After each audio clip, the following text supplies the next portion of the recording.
سلام تعنا هابلي كبرات خاتل تشانالي كم يالخم لو مون كم تلمود نعاهم يتقم يزبلنايو مستعنا ناس تحاز قدات حزنا لكم قربنا لنا أبنا لو ما أنت مدبنا زيادة نتعنانا أزيو موسن تزخونون مولو إهوتنا تعاد كوينا كاب حمام رحيقنا كنت أنحن زحق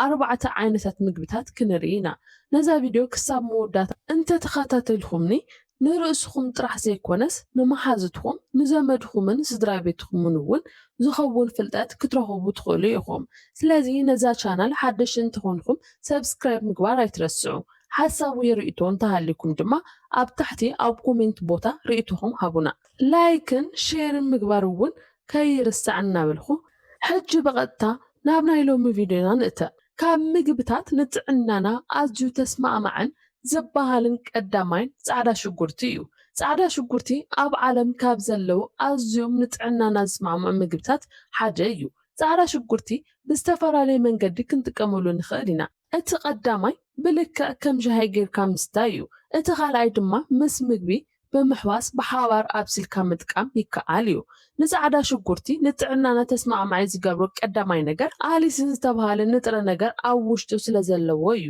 እቲ ካልኣይ ኣብ ጻዕዳ ሽጉርቲ እንረኽቦ ንጥረ ነገር ድማ ቫይታሚን B6 እዩ ቫይታሚን B6 ካብ ዝተፈላለዩ ኣትክልቲ ክንረኽቦ ንኽእል ኢና ይኹን እምበር ከም ጻዕዳ ሽጉርቲ ብበዝሒ ቫይታሚን B6 ዝሓዘ ተኽሊ የለን ናይዞም ክልተ ንጥረ ነገራት ጥቕሚ ክንርኢ ከለና ነቲ ኣሊሲን ዝበሃል ንቐድም ኣሊሲን ዝበሃል ንጥረ ነገር ንጥዕና ልብና ብዝለዓለ ደረጃ ኣገዳሲ እዩ ሕማም ልቢ ዘለዎም ሰባት እውን ኣሊስን ብበዝሒ ዘለዎም ምግብታት ዝምገቡ እንተኾይኖም ናይ ልቢ ጥዕንኦም እናተመሓየሸ ይመጽእ ንጥዕና ልብና ካብ ዘሕልው ነገራት ሓደ ናይትሪክ ኦክሳይድ እዩ ኣሊስን ዘለዎም ምግብታት እንተተመጊብና ድማ ኣብ ደምና ዘሎ መጠን ናይትሪክ ኦክሳይድ ክብ ይብል መጠን ናይትሪክ ኦክሳይድ ክብ ኢሉ ማለት ድማ ናይ ደም ዝውውርና ቀሊል ይኸውን ማለት እዩ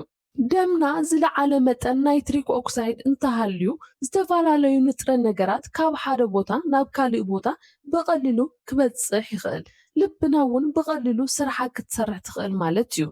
ንሕማም ልቢ ካብ ዘቃልዑ ነገራት እቲ ቀዳማይ ኣብ ኣካልና ብፍላይ ድማ ኣብ ደምና ዘሎ ናይትሪክ ኦክሳይድ ምጉዳል እዩ ናይትሪክ ኦክሳይድ ኣብ ደምና ብበዝሒ እንተዘይሃልዩ መትኒ ደምና እናጸበበ ይመጽእ መትኒ ደምና እናጸበበ ብዝኸደ መጠን ድማ ንሕማም ልቢ ናይ ምቅል ዕድና እናሰፍሐ ይኸይድ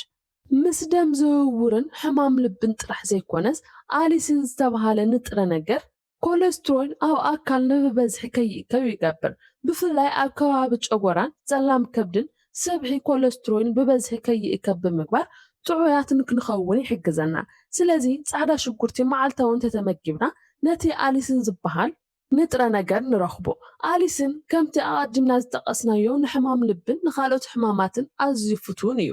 ከምቲ ኣቀዲምና ዝብልናዮ እቲ ካልኣይ ኣብ ጻዕዳ ሽጉርቲ እንረኽቦ ንጥረ ነገር ቫይታሚን B6 እዩ ቫይታሚን B6 እንተተጠቂምና ምስ ሓንጎልና ብምትሕብባር መልእኽቲ ዘመሓላልፉ ሞለኪላት ንምፍራይ ኣዝዩ ይሕግዝ እዞም ሞለኪላት እዚኣቶም እንተተፋርዮም ድማ ሓንጎልና ቁልጡፍ እናኾነ ይኸይድ ዝተፈላለዩ ክፍልታት ኣካልና ስርሖም ብግቡእ ብቕልጣፈ ንኽሰርሑ መልእኽቲ ኣብ ኣካልና ብቕልጣፈ ንኽዘዋወር ብምግባር ዓብዪ ጥቕሚ ኣለዎ ቫይታሚን B6 እንተረኺብና ድማ ናይ ደም ዝውውርና እናተመሓየሸ ይመጽእ ብፍላይ ድማ ደም ዝተፈላለዩ ንጥረ ነገራት ካብ ሓደ ክፍሊ ኣካልና ናብ ካልእ ክፍሊ ኣካልና ሒዙ ንኽጓዓዝ ብቐሊሉ ንኽንቀሳቐስን ዝገብር ቫይታሚን B6 እዩ ብተወሳኺ ጻዕዳ ሽጉርቲ ብበዝሒ ዝምገቡ ሰባት ሕማም ናይ ምክልኻል ዓቕሞም ከፍ ዝበለ እዩ ብባህላዊ መገዲ እኳ እንተሪእናዮ መብዛሕትኡ ሰብ ጉንፋዕን ካልኦት ንኣሽቱ ዝበሃሉ ሕማማትን ምስ ዘጋጥሞም ጻዕዳ ሽጉርቲ ብበዝሒ ከም ዝጠቅም ይፍለጥ እዩ እዚ ድማ ብሳይንስ እውን ዝተደገፈ እዩ ጻዕዳ ሽጉርቲ መዓልታዊ ኣብ ምግቦም ዝሓውሱ ሰባት ንሕማም ናይ ምቅላዕ ዕድሎም ውሕድ እዩ ብሕማም እንተተታሒዞም እውን ብቐሊሉ ካብቲ ሕማም ክሓዊ ይኽእሉ እዮም ናይ ጻዕዳ ሽጉርቲ ጥቕሚ ክሳብ ክንድዚ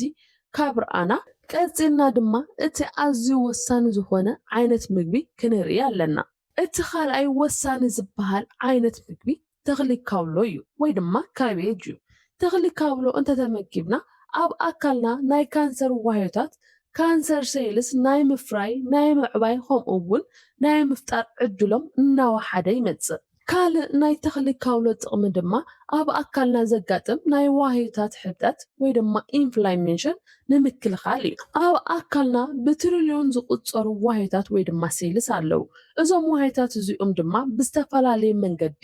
እንተተጠቂዖም ንሕብጠት ወይ ድማ ኢንፍላሜሽን ይቃልዑ። ነዚ ንምክልኻል ድማ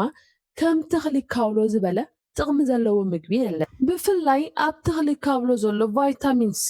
ሕብጠት ኢንፍላሜሽን እንተደኣ ሃልዩና ነቲ ጸገም ንምክልኻል ፍቱን ምዃኑ ኣቐዲሞም ዝተገበሩ ብዙሓት መጽናዕትታት የርእዩ። መብዛሕትኡ ሰብ ካብ ዘጋጥምዎ ሕማማት እቲ 70% ብምኽንያት ሕብጠት ወይ ድማ ኢንፍላሜሽን ዝመጽእ እዩ። ነዚ ንምክልኻል ድማ ተኽሊ ካውሎ ኣዝዩ ወሳኒ ምዃኑ ተኽሊ ካውሎ መዓልታዊ ዝምገቡ ሰባት ኣብ ኣካሎም ሕብጠት ኣየጋጥሞምን። እዚ ማለት ድማ 70% ዝኾኑ ዓይነት ሕማማት ናይ ምክልኻል ዕድል ኣለዎም ማለት እዩ። ካብ ሕብጠት ወፃኢ ድማ ኩላሊትናን ጸላም ከብድናን ወይ ድማ ሊቨር ጽሩይን ስሩዕን ኮይኑ ንኽቕጽል ካብ ዝገብሩ ምግብታት ሓደ ተኽሊ ካውሎ እዩ። እቲ ሳልሳይ ዓይነት ምግቢ ክንሰግር ከለና እንረኽቦ ክክዕን ብርስንን እዩ።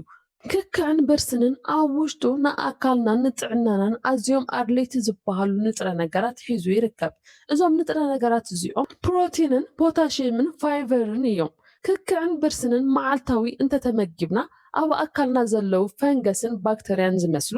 ንጥዕናና ግን ኣዝዩ ልዑል ጥቕሚ ዘለዎም ንጥረ ነገራት ጥዕንኦም ዝተሓለወን ዘይተበከሉን ኮይኖም ንኽጸንሑ ንኽንገብር ንኽእል ኢና። እዞም ባክተርያታትን ፈንገሳትን ድማ ኣብ ኣካልና ጥዑያት ኮይኖም ክጸንሑ እንተኾይኖም እንተኽኢሎም ምግቢ ብቐሊሉ ክንሐቅቕ ንኽእል ኢና። ካብኡ ጎኒ ንጎኒ ድማ ዝተመገብናዮ ምግቢ ብዝተመጣጠነ መንገዲ ናብ ዝተፈላለዩ ክፍልታት ኣካልና ንኽዝርጋሕ ክንገብር ንኽእል ኢና። እቲ ናይ መወዳእታን ራብዓይ ንጥዕናና ኣገዳሲ ዝበሃል ዓይነት ምግቢ